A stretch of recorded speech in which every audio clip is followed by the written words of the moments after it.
ଦିନେ ଗୋଟେ କଇଁଛ ରୋଡ଼ କ୍ରସ୍ କରୁ କରୁ ତାକୁ ଗୋଟେ ଗାଡ଼ି ଆସି ଚାପି ଦେଇଗଲା। ଏଇ ଦୃଶ୍ୟ ଠେକୁଆ ଦେଖି ସେଇଟାକୁ ପୁଣି ଥରେ ଆକ୍ସିଡେଣ୍ଟ ହେବାରୁ ଅଟକେଇ ଦେଲା।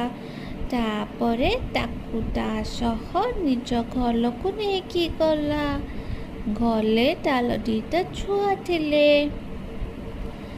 ତାପରେ ସେ କଇଁଛର ବହୁତ ସେବା କଲା। ଠେକୁଆ ତା ଛୁଆ ଆଉ କଇଁଛ ବହୁତ ଖୁସିରେ ତାଙ୍କ ଘରେ ରହୁଥିଲେ। ମିଶିମିଶି ଖେଳୁଥିଲେ, ଖାଉଥିଲେ, ଶୋଉଥିଲେ, ବୁଲୁଥିଲେ, ସବୁ କରୁଥିଲେ। ତାପରେ ଦିନେ ଠେକୁଆ କଇଁଛକୁ ନେଇ ଜଙ୍ଗଲକୁ ବାହାରିଲା।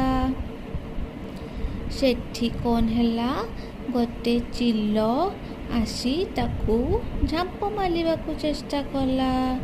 ହେଲେ କ'ଣ ହେଲା, ଠେକୁଆ କଇଁଛକୁ ଧରି ଜୋରରେ ଧାଇଁବାକୁ ଲାଗିଲା।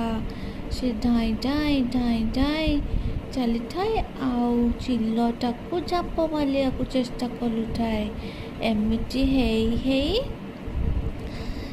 ଠେକୁଆ ପାହାଡ଼ର ଏଣ୍ଡ ପଏଣ୍ଟରେ ପହଞ୍ଚିଗଲା।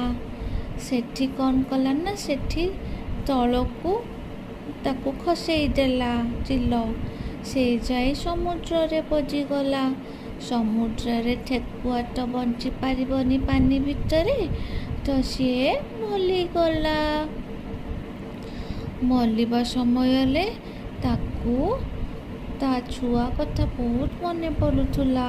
ସେ ଭାବୁଥିଲା, ମୋ ଛୁଆଙ୍କର କ'ଣ ହେବ ମୁଁ ଚାଲିଗଲେ।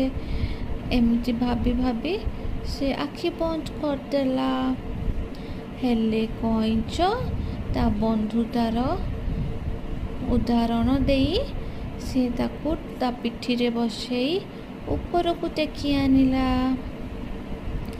ତାକୁ କୂଳରେ ନେଇକି ତା ପେଟରେ ପାଣି କାଢ଼ିଲା। ତାପରେ ଠେକୁଆ ଆଖି ଖୋଲିଲା, ବଞ୍ଚିଗଲା। ସେ ତାକୁ ବହୁତ ଗେହ୍ଲା କଲା। ତାପରେ ଠେକୁଆ ଧନ୍ୟବାଦ ଜଣେଇ ଧାଇଁ ଧାଇଁ ଧାଇଁ ଧାଇଁ ଧାଇଁ ଧାଇଁ ତା ଘରକୁ ଗଲା। ତା ଛୁଆମାନଙ୍କ ସହିତ ଖୁସିରେ ରହିଲା।